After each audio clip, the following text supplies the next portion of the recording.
बजे तक का वोटिंग प्रतिशत उत्तर प्रदेश में 47.44% तक पहुंच चुका है। पश्चिम बंगाल में सबसे ज्यादा फिलहाल 3 बजे तक ये वोटिंग प्रतिशत सामने आ रहा है। उत्तराखंड में 3 बजे तक 45.53% वोट डाले जा चुके हैं। तमिलनाडु में वोटिंग प्रतिशत दोपहर 3 बजे तक का 50.80% का। बिहार की 4 सीटों पर 39.73% वोट डाले जा चुके हैं। त्रिपुरा में 3 बजे तक 68.35% वोटिंग प्रतिशत सामने आ रहा है। असम में 3 बजे तक 60.70% वोट डाले गए हैं। मध्य प्रदेश में 6 सीटों पर जहां पर आज वोट डाले जा रहे हैं 53.40% वोट अब तक पड़ चुके हैं। दोपहर 3 बजे तक का ये आंकड़ा। मणिपुर में भी 62.58% वोट डाले जा चुके हैं।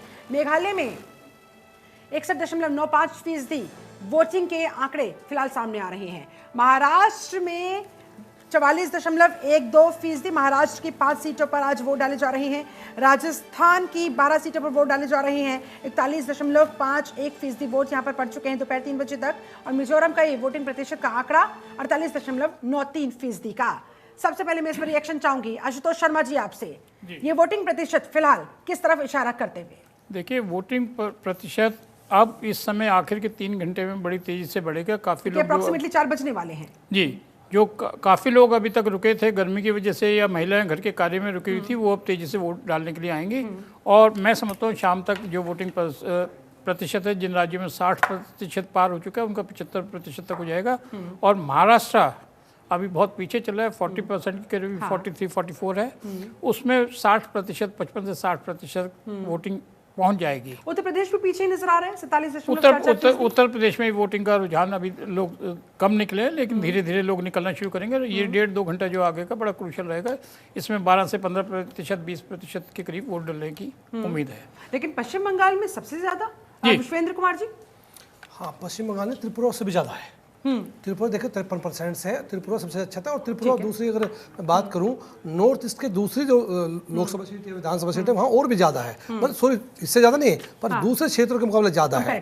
तो वो कंपेरेटिवली। लेकिन अगर बात करते हैं पश्चिम बंगाल की, पश्चिम बंगाल में अच्छा वोटर है। यहाँ पर मैं एक बात और कहना चाहूँगा, जो हम बात करते हैं भाजपा जो वोट अल्पसंख्यक डालता है, इसमें कोई दो राय नहीं है। अच्छी वोटिंग करता है और वो करता ही है, कोई सिस्टम में शौक है। अच्छा त्यौहार मनाते हो, ये बधाई की बात है उसके लिए, और मनाना भी चाहिए। राष्ट्रीय त्योहार जो ये लोकतंत्र का देश हमारा है, बड़ा लोकतंत्र है, तो ये त्योहार अच्छी प्रकार से मनाते हैं और अच्छी वोट करनी चाहिए।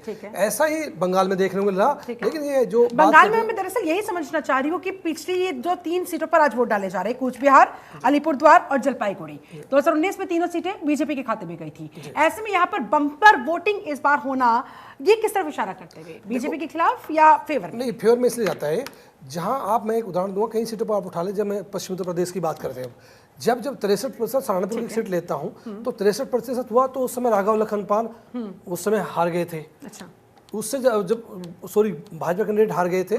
लेकिन जब हुआ 74%, तो राघव लखनपाल जीत गए थे 2014 में। फिर उसके बाद डाउन आया, फिर भाजपा हार गई थी। तो ज्यादा होने से भाजपा को बेनिफिट होता है, ऐसे पश्चिम बंगाल में होगा, ऐसे समीकरण आते हैं।